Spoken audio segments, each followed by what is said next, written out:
Ilyavator, silence shattered like glass as the second theme fell into turmoil.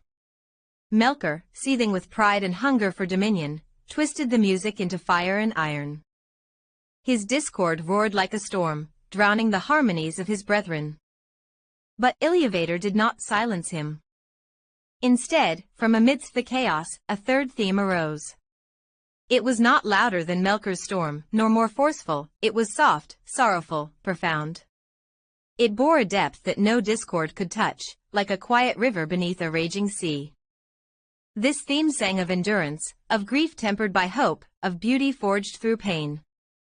The Ainur paused, for this music held power beyond comprehension. It did not resist Melkor's might, it embraced it, transformed it. Dissonance wove itself into the melody, and from that tension bloomed something greater. Melkor's rage faltered. His notes, once filled with wrath and fire, now sounded hollow beside the third theme. The air shimmered with threads of silver and shadow, light and lament intertwined. Ilyavator rose. His face shone like dawn breaking through endless night, and he lifted both hands. With a final chord that echoed through all that was and would be, the third theme surged, radiant, tearful, victorious. The music ceased. Silence reigned once more, but it was no longer empty. It was full of meaning, of mystery, of birth yet to come. And the Ainur beheld Ilyavator with awe. For they knew then that the music, even in its strife, had served a purpose. That through conflict, a deeper harmony had emerged. That the world to come would be shaped not by perfection alone, but by the mingling of sorrow and joy, will and surrender, pride and the descent into Arda. And so it came to pass that the Ainur, the holy ones, gazed upon the vision that had been made flesh, Arda, the world. With hearts filled with wonder and longing, they descended from the timeless halls, leaving behind the realm of Eru for the shaping of the new world below. Their descent was like a rain of stars, silent and glorious. Some came in forms of radiant light, others cloaked in mystery, bearing the essences of fire, wind, water, and stone. As they touched the earth, the world stirred to life. Mountains rose at their command, rivers flowed where they passed, and forests awakened beneath their steps. The sky still shimmered with echoes of the divine music, a golden haze dancing above the newborn lands.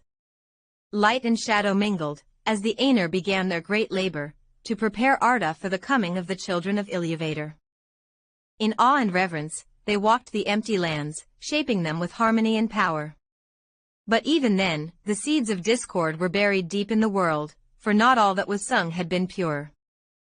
Thus began the shaping of Arda, a labor of love, of might, and the rising discord.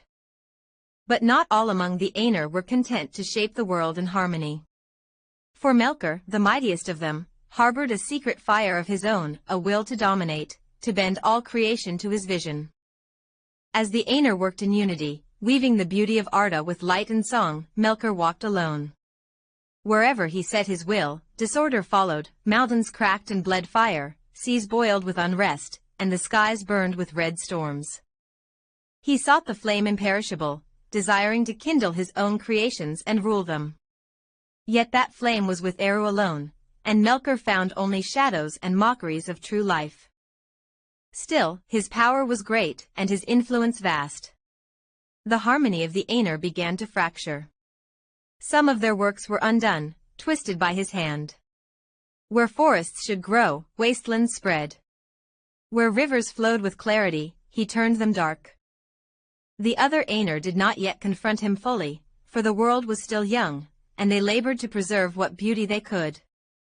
But deep within the heart of Arda, the seeds of discord were now taking root, and the world would never again be the descent and the first shadow into Arda and Melkor's rebellion.